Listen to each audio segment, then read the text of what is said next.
गर्छु भनेपछि के हुन सक्दैन, सबै कुरा हुन सक्छ।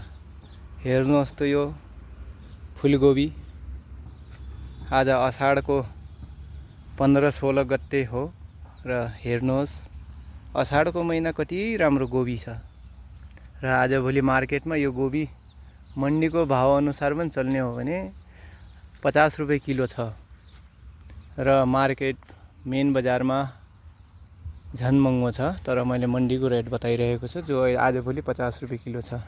कति राम्रो ठाउँ छ, धेरै राम्रो ठाउँ, एकदम पर्यटकीय क्षेत्र हो यो। र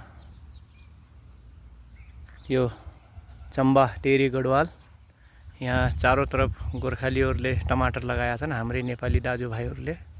र यो गोबी मेरो बुवाको हो। कति राम्रो गोबी छ। एकैछिन म तपाईहरुलाई टमाटर देखाउँछु। यस्तो टमाटर कहिले देख्नुभयो तपाईहरुले यस्तो फलेको? तर प्रशस्तै फलेको छ है आजभोलि असाढको महिना।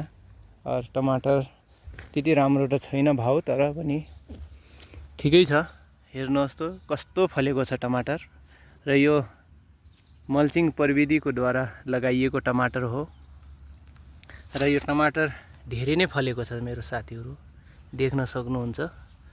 र गर्न सकेपछि के हुन्न के, विदेश जानु पर्छ भन्ने मात्रै पनि छैन, खाडी मुलुकमा गएर खुन पसिना एक गर्ने पनि छैन के। र गर्न सकेपछि आफै मेहनत, आफै खेतीबाडी गरेर धेरै पैसा कमाउन सकिन्छ।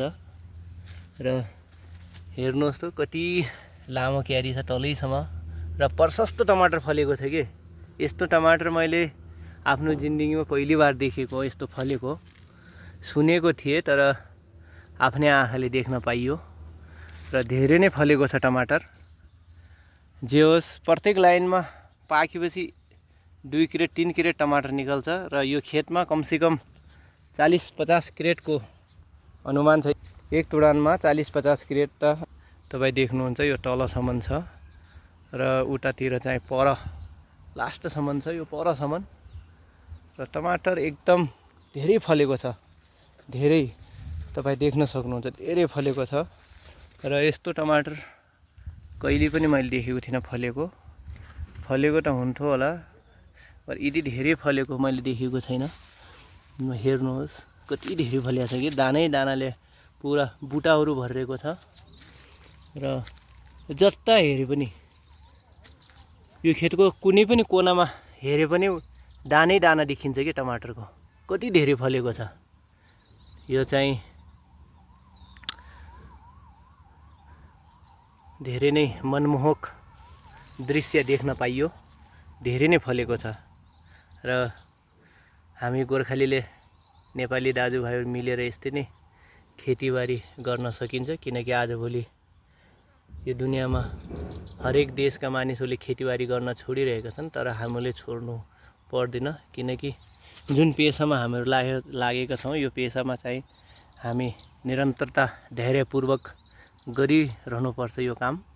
कहिले घाटा कहिले नाफा त यो त लागेको धन्दा हो। तर अर्कोको गुलामी गर्नुभन्दा त धेरै नै राम्रो हो कि यसरी टमाटर फलाउनु परोस्, यसरी नै बेच्न पाइयोस् र राम्रो आम्दानी गर्न पाइयोस् भनेर मेरो यही सबै हाम्रो रोल्पाली र नेपाली दाजुभाइहरूसँग यही मेरो गुजारिस छ कि प्रत्येकले हामीहरू मिलेर खेतीबारी गरौँ र राम्रो आफ्नो पहिचान बनाऊ।